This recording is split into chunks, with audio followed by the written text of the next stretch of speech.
Hi, and welcome to another episode of Making Things. Today, I'll be talking about picking the right router. Right. So you're looking for a router, not quite sure what to get, and you've got all sorts of options. You've got small ones, which are called trim or palm routers. You've got anything from 1.25 to 2.5, and then the pro stuff maybe 3 or more horsepowers, but I'm not going to talk about those at all. Because if you're looking at those, you probably already know what you want. And even when you're looking at anywhere from 1.25 to 2.5 horsepowers, you've got the choice of fixed base or plunge routers. So those are the ones that, let's see, did I lock this? I did. There you go. So they can dip up and down. You have a little adjustment stick. You can put a stop so you decide how far down it goes. You've got the choice of just getting one combo pack. What do?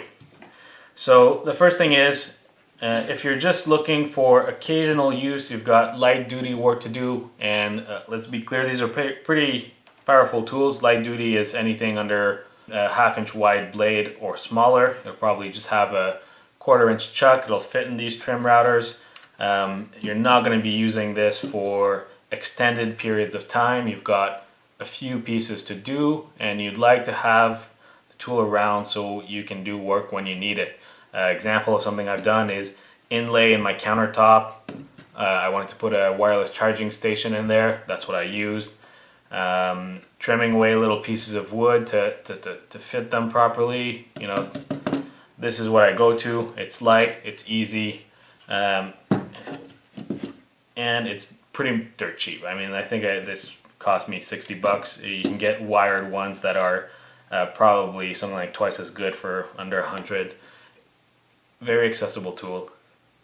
And the big thing, I've already mentioned this, but it's very light. These things weigh a ton. I mean, this thing probably weighs something like 15 or 20 pounds. Doesn't seem like much, but it is going to spin with a lot of power. I have snagged on pieces of wood by accident, and it is very dangerous. So if you're not doing a lot of it, save yourself trouble. Get a small one, battery or corded. You know, if you want to go just a bit more power than a battery, you know, corded. But they're really pretty phenomenal tools, these little ones. Now, you want to do a lot more. You're doing, you know, tens of feet of linear feet of wood. You're doing molding. You're using it to do large inlays for your projects. You need an actual router.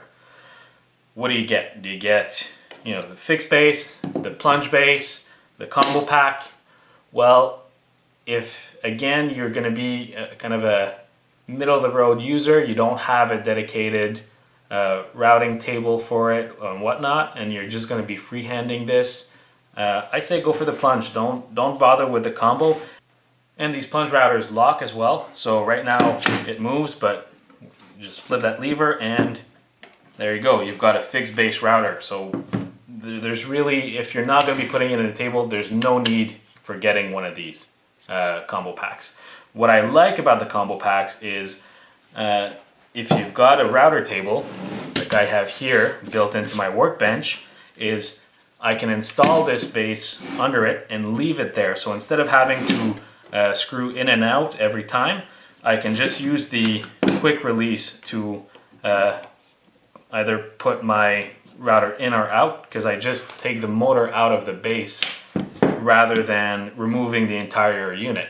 So that means I don't need to be holding this 20-pound router upside down while I'm trying to screw, you know, just it doesn't work. And that's why the fanciest router tables you're going to see, actually the top lifts up so that you can easily hold it while you're screwing on the other side. But really, at the end of the day, if the plunge base is going to do everything you need when you're freehanding, just, you know, pay the extra. Usually it's not that much more. You'll be looking at maybe $20-30 to get a combo pack versus buying an extra base for $80 and up.